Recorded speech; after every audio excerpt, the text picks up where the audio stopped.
Okay, so I just reposted a clip from The Handmaid's Tale. If you go back on my page, you'll see it. If you haven't seen this show yet, I highly suggest you watch it.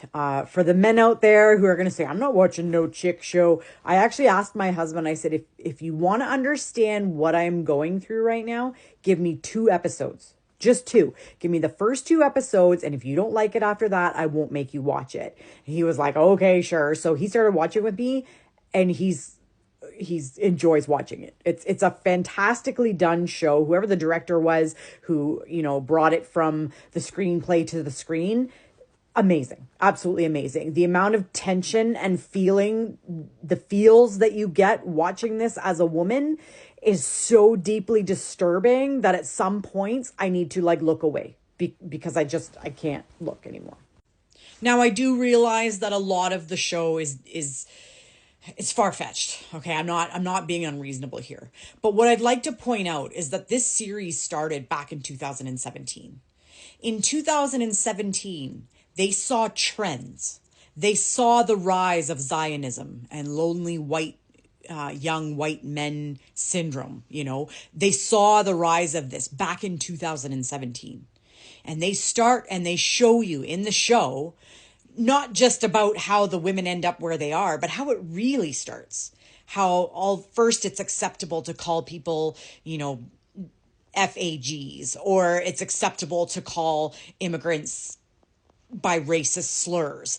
It walks through that, how the freedom of speech gets given out.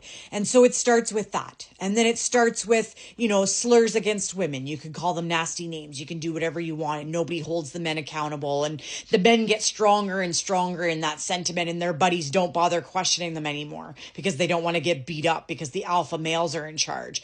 And then the Zionists, the ones who believe in their weird form of preserving the human genome to be only white male. It's like this disturbing religion that they have, that they only want to reproduce with a certain genetic code, and anybody outside of that code is no longer acceptable, and therefore they're deported, and they keep the midwives to birth children. And the reason for that is because birth rates are plummeting, which they are.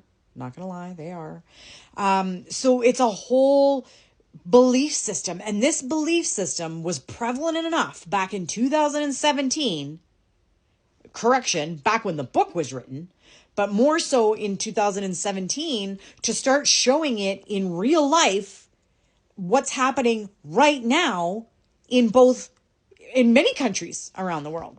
When you start to let your governments have small bits of power, and you give them more power, and then you give them more power, and then you give someone like Donald Trump, the Supreme Court basically told him that he could not be held responsible for breaking any laws while he was the president. They created a monster.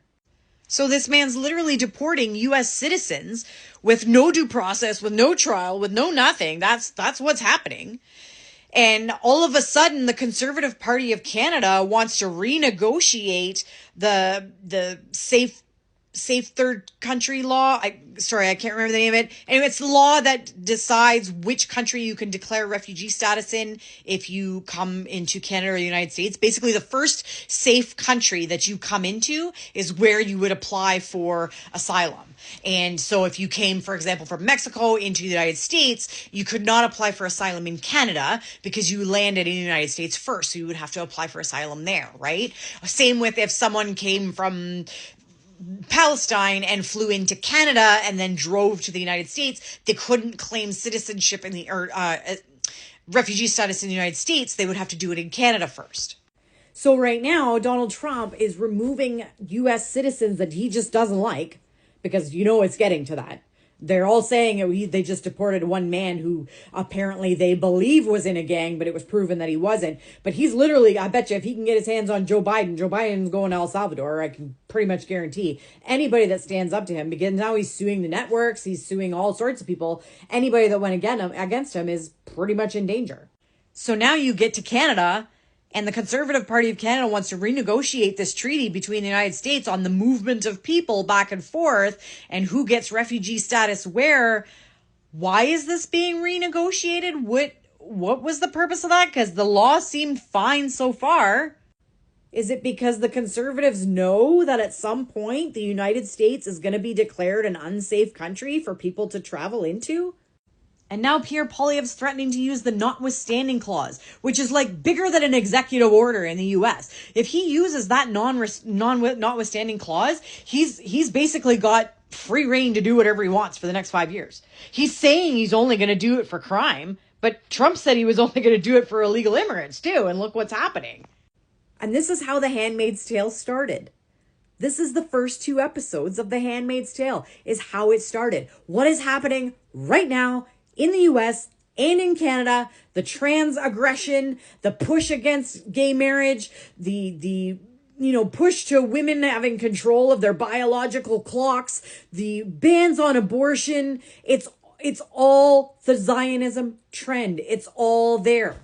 So please, if your husbands are voting conservative, have a talk with them and say, listen, because I don't want you lying to your husbands. That's not how things should work. If you truly believe in what you're saying, and you truly believe in what I'm saying, just say to your husbands, listen, I know you're not into politics. I know you don't know what's going on right now. But if you want to understand better how I'm struggling or why I'm having a hard time, just watch this show with me. Watch the first 2 episodes of this show. And if you don't like it, you don't have to watch the rest. And just get them to see. And in those first 2 episodes, they will see and understand why we are so petrified of Pierre Poilievre and his government. They will get it. Because as much as the end story is a little far-fetched, it's not impossible. There's nothing that makes it impossible.